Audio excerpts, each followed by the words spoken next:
ये पहला सूत्र है। अप्रमत्त का अर्थ है मन, भीतर की आंखें खोलें आपकी, बाहर की नहीं, अप्रमत्त।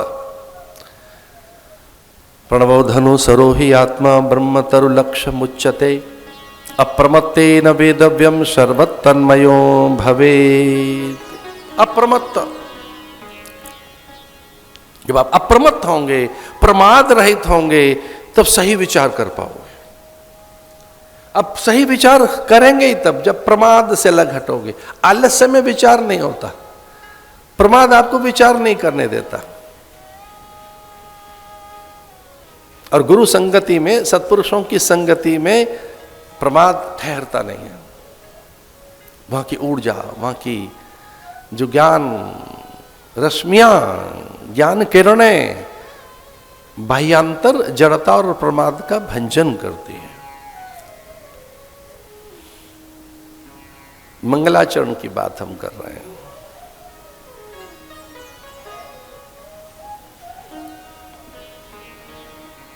सीताराम गुणग्राम पुण्यारण्य विहारिण, सीताराम गुणग्राम पुण्यारण्य विहारिण। कवीश्वर और कपीश्वर, इन दो का उल्लेख एकदम पहले। अब ये थोड़ी कठिनाई है तुलसी बाबा की, उनके दो गुरु हैं। अब वो दोनों गुरु एक साथ, भाई कैसे मना कर दें कि हमारे दो गुरु नहीं है? तुलसी के दो गुरु हैं,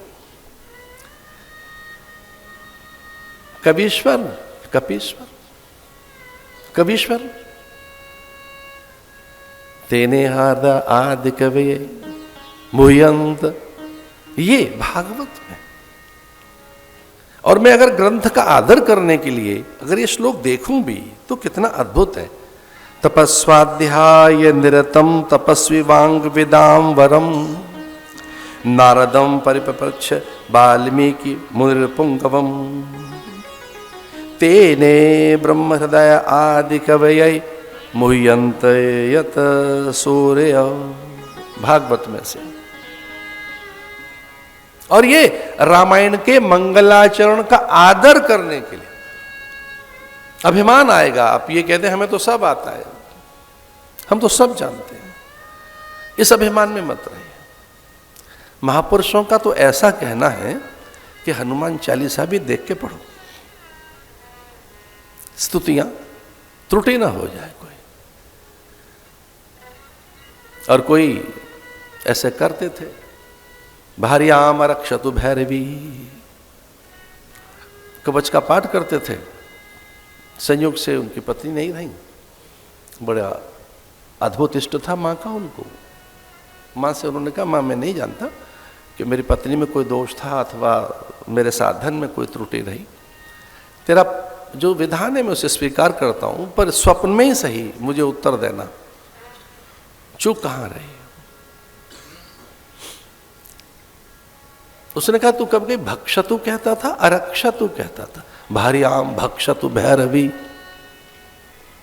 भैरवी मेरी पत्नी का भक्षण कर ले। अरक्षतु भैरवी, अब ये पत्नी है, पत्नी है ये धर्म सिद्धि के लिए। इसके लिए तो यही तो कहा, तारणीम दुर्ग संसार सागर से कुलोद्भवाम। तारणीम दुर्ग संसार सागर से, जो तारणी है, मेरे लिए नहीं मेरे कुल को जो तार देगी। तारणीम दुर्ग संसार सागर से कुलोद्भवाम। अब पत्नी मांग रहा था ऋषि, तो उसने ये कह दिया कि मनोरमाम देही।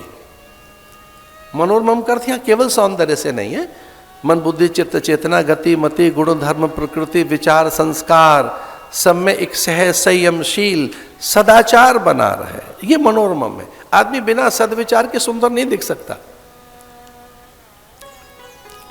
केवल गोरापन व्यक्ति को सुंदर नहीं बनाता, चरित्र ही उसे सुंदर बनाता है।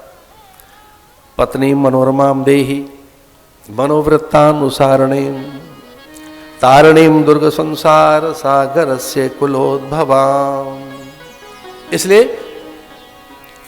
एक बार जो कुछ कर रहे हो वो आदित्य हृदय स्तोत्र हो, विष्णु सहस्त्र नाम हो, दुर्गा सप्तशती हो,